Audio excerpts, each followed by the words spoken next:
right now, obviously, we have been thrust into remote work without a lot of the preparation and, in some cases, underlying infrastructure or data security or underlying cloud platforms for some companies. But I think what we're finding, and certainly at least for the organizations that have had the ability to adapt successfully to this environment, is that I think we're actually seeing that there are better ways to get work done now that we've moved to this virtual way of working. There's a lot of situations where we used to have to do business travel, and now being able to quickly hop on a WebEx or a Skype call or a Zoom session is actually much more efficient to be able to have that conversation.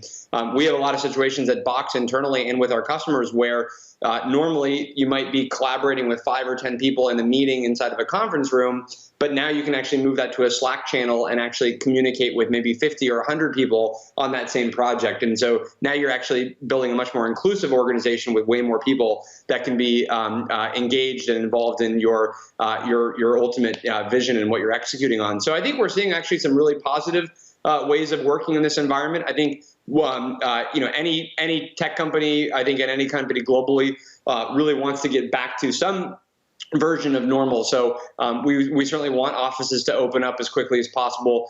We want to make sure that we can see our colleagues in person. But I do think that there's no going back from this new virtual way of being able to stay productive. And so I think the future is one of a hybrid workplace where you go into the office for some experiences and purposes, and then you're also going to be able to have much more flexibility, be able to work remotely, and the digital workplace is what's going to then bridge those two worlds together.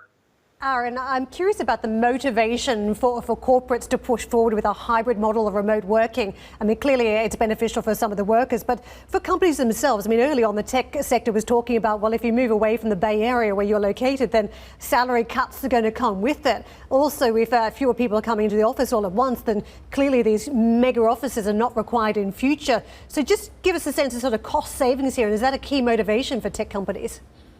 I think by and large, cost savings is not the main factor of why I think you've seen so much excitement around remote work or more workplace flexibility. I think what we're finding is, if you can be just as productive from your laptop on a Slack channel and over a Zoom call, but you could then be in any place that you desire, as opposed to being in maybe a 60 or 90-minute commute each way. Maybe paying way too much for real estate. Those of us that live in Silicon Valley, this really is a very expensive real estate market. And so if you could have better flexibility, maybe be able to have a little bit more space, would you, and you can stay just as productive, wouldn't that in some cases be a better way of working? And so I think what companies are realizing is they want to actually give that choice out to their employees. We can still run very productive organizations. We at Box have been able to drive as much innovation in this environment as we have in an office environment. And so we want to make sure that we're creating that type of flexibility for employees. That being said, there's a lot of benefits to being able to work in an office with your colleagues. For younger employees that are just integrating into the workplace for the first time, you want to get to know your colleagues. You want to be able to be a part of maybe more than just a business community, but actually be able to build your business network through that experience, mentorship, being able to make sure that you've got more camaraderie. So there's a lot of reasons why I think offices are still going to exist in the future. But I think digital technology is going to afford companies to have way greater flexibility no matter which route they choose.